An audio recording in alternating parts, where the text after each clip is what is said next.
I think so, Harris has momentum, another day Trump does. I think that it's a head-to-head race. Trump has momentum right now. And as we look in all these key states, particularly where you see the momentum really shifting is in that Rust Belt in Wisconsin, Michigan, and Pennsylvania. And the difference between when you look at the two campaigns, Trump is a, once in a generation candidate. He has a unique brand, a unique message, and a unique following. And you feel it's similar to 2016 that those voters are coming out of the woodwork for him from all, whether you're a Democrat or Republican, you believe in Trump, you kind of feel that started right now.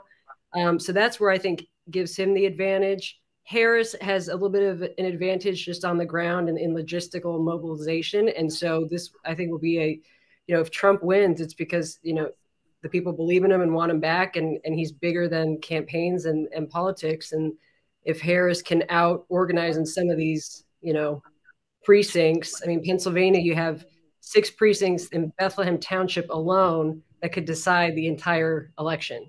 In Northampton County, they went for Obama, they went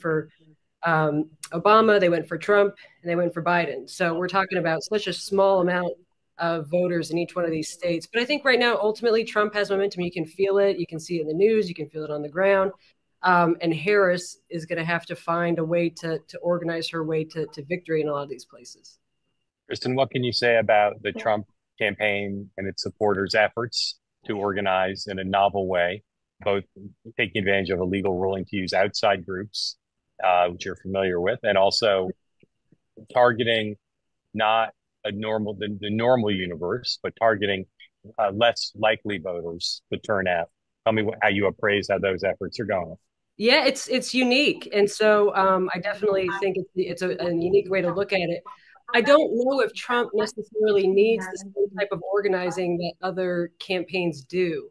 In 2016, they didn't have a lot of presence on the ground, but you saw him, have a swell of support in these states, um, basically just because of his message and the rallying around the want for change. And so this time around, I'm not sure if the organization, even though I think they're doing something new and different, if it, his message and his power of change compared to the dire, situation Americans are feeling every day with the economy, with the border, with the chaos abroad, might be more powerful than, however many captains you get to go knock on a door. And last question for you before I ask if you have some. Um, what is the Harris campaign doing well right now? What's something you would single out that if you were sitting in Mar-a-Lago, you'd say, "Ooh, that's smart of them." If she goes on Joe Rogan and she really does, I think the Brett Baer interview, I think is very smart for her to do. I think going on Joe Rogan, when I saw her on Call Her Daddy, I thought Trump should go on Call Her Daddy and Harris should go on Joe Rogan. And you see that happening. And it's smart because it's going to, she is making that overture to voters that are undecided or disgruntled and wouldn't necessarily in a million years ever dream of voting for a Democrat, let alone a Democrat from California.